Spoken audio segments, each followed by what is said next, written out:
Tax season যারা এবার নতুন করে ফাইল করতে যাচ্ছেন কিংবা ট্যাক্স পেয়াররা যারা আবার ফাইল করবেন কিংবা প্রস্তুতি নেওয়ার কথা ভাবছেন তারা কোন ভুলগুলো এড়িয়ে চলবেন, কোন বিষয়গুলোতে বাড়তি নজর দেওয়ার জন্য, কোন দিকগুলোতে সতর্ক থাকার জন্য আপনি পরামর্শ দিবেন? যারা বাংলাদেশ থেকে নতুন আসছেন, আপনাদের আর্ন ইনকাম ক্রেডিট কখন পাইতে পারেন, নাও পাইতে পারেন, কোন বাচ্চার জন্য পাবেন না পাবেন, অনেক ক্যালকুলেশনের ব্যাপার আছে। কংগ্রেস এবং সুপ্রিম কোর্টের মধ্যে এক ধরনের দ্বন্দ্ব, যার কারণে বেনিফিশিয়াল ওনারশিপ ইনফরমেশন রিপোর্টিং সেটি স্থগিত রয়েছে। আপনাদের একটা beneficial ownership information report file করার কথা ছিল, যেটা ডিউ ডেট ডিসেম্বরের 31 তারিখে। বিওআইআর বর্তমানের জন্য স্থগিত। ফিনসেন, which is financial crimes department, ওরা আরো ইনফরমেশন দিবে আপনাদের কি করা লাগবে। কংগ্রেস এবং সুপ্রিম কোর্টের মধ্যে এক ধরনের দ্বন্দ্ব, যার কারণে বেনিফিশিয়াল ওনারশিপ ইনফরমেশন রিপোর্টিং সেটি স্থগিত রয়েছে। এই সম্পর্কে আপনার কাছ থেকে বিস্তারিত জানবো। হ্যাঁ, সো আপনারা অলরেডি জানেন যে বেনিফিশিয়াল ওনারশিপ ইনফরমেশন রিপোর্টিং যেটা পাস হয়েছিল আপনার ট্রান্সপারেন্সি অ্যাক্টের মাধ্যমে। সো এটাকে বলে the corporate transparency act, right? এটা একটা ফেডারেল ল, পাস হয়েছিল 2021-এ।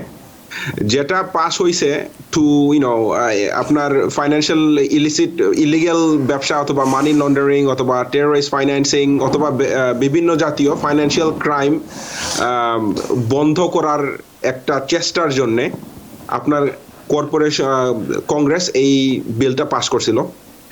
এখন এখানে যেটা প্রয়োজন ছিল যে আপনারা যত কর্পোরেশন, লিমিটেড লায়াবিলিটি কোম্পানি এবং অন্যান্য বিভিন্ন জাতীয় যে অর্গানাইজেশনগুলো আছেন, আপনাদের একটা beneficial ownership information report file করার কথা ছিল, যেটা ডিউ ডেট ডিসেম্বরের 31 তারিখে।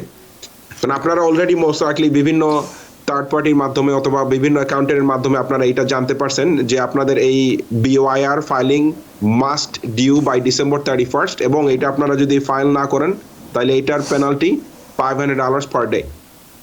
এখন এটা নিয়ে একটা লসুট হয়েছে। এই লসুটটা হয়েছে আপনার ট্যাক্সাসে, রাইট? এখন একটা বিজনেস যেটা ট্যাক্সাসে ইনকর্পোরেট ছিল, ওরা বেসিকলি সু করছে যে কংগ্রেস যে এই ইনফরমেশন যেটা চাচ্ছে ওইটা আপনার আমেরিকার অ্যামেন্ডমেন্টের বাইরে, রাইট? প্রাইভেসি রুলের বাইরে পড়ে, right? So beneficial ownership information reporting জিনিসটা কি, রাইট? বেসিক্যালি আপনারা যত একটা ব্যবসার যত 25% ওর মোর ওনার আছেন, রাইট? সরি 20% ওর মোর ওনার আছেন, ওদের সব নাম, অ্যাড্রেস এবং একটা আইডেন্টিফিকেশন ডিসক্লোজ করা লাগে।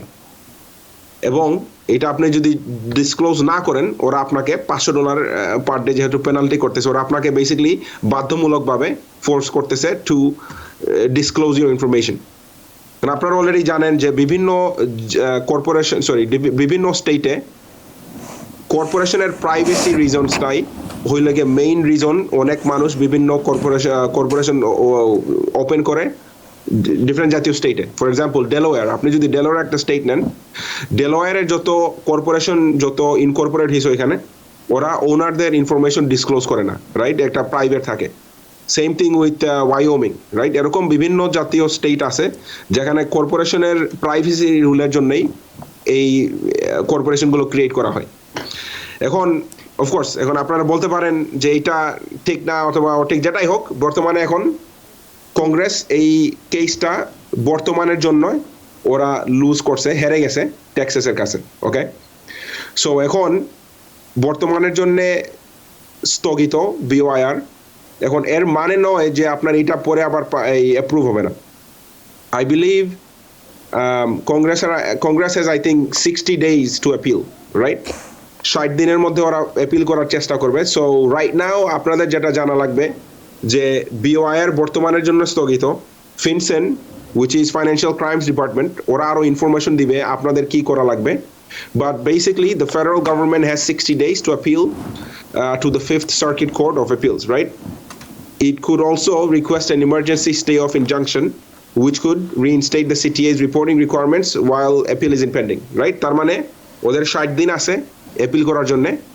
ওরা অলসো একটা ইমার্জেন্সি স্টে অফ ইনজাংশনও করতে পারে, যেখানে এটা এই বিওআইআর এর ফাইলিং এর রুলিংটার সাথে সাথে বাধ্যতামূলক করতে পারে। এখন আপনাদের যেটা করা লাগবে রাইট নাও, আপনারা শুধু নিউজটা ফলো করবেন, বোঝার চেষ্টা করবেন যে কোন পজিশনে এই ফাইলিং এর রিপোর্টটা আছে। ইন দ্য ইভেন্ট যদি দেখা গেছে যে আপনাদের এটা মাস্ট ফাইল করা লাগে, তাইলে আপনারা সাথে সাথে ফাইল করার জন্য রেডি থাকবেন। Right now we don't have to do anything. Tax season যারা এবার নতুন করে ফাইল করতে যাচ্ছেন কিংবা ট্যাক্স পেয়াররা যারা আবার ফাইল করবেন কিংবা প্রস্তুতি নেওয়ার কথা ভাবছেন, তারা কোন ভুলগুলো এড়িয়ে চলবেন, কোন বিষয়গুলোতে বাড়তি নজর দেওয়ার জন্য, কোন দিকগুলোতে সতর্ক থাকার জন্য আপনি পরামর্শ দিবেন?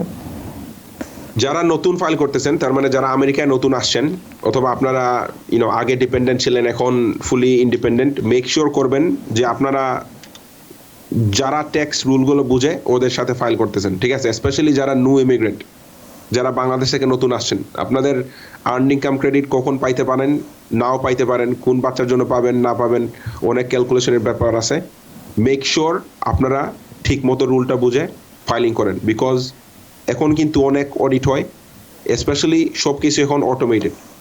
যারা প্রথম বছরের ট্যাক্স ফাইল করেন, মোস্ট লাইকলি আপনাদেরকে ওরা আইডেন্টিটি ভেরিফিকেশনের জন্য আইআরএস এর অফিসের মোস্ট লাইকলি ওরা ডাকবে। So this is Y make sure করবেন যে আপনারা ফুলি ঠিক মতো লেজিটিমেট ট্যাক্স ফাইল করতেছেন এবং সবসময় সৎভাবে ট্যাক্স ফাইল করার চেষ্টা করবেন। নিউ ইয়র্ক থেকে সম্প্রচারিত TVN 24 টেলিভিশন বিশ্বজুড়ে বাঙালির কণ্ঠস্বর।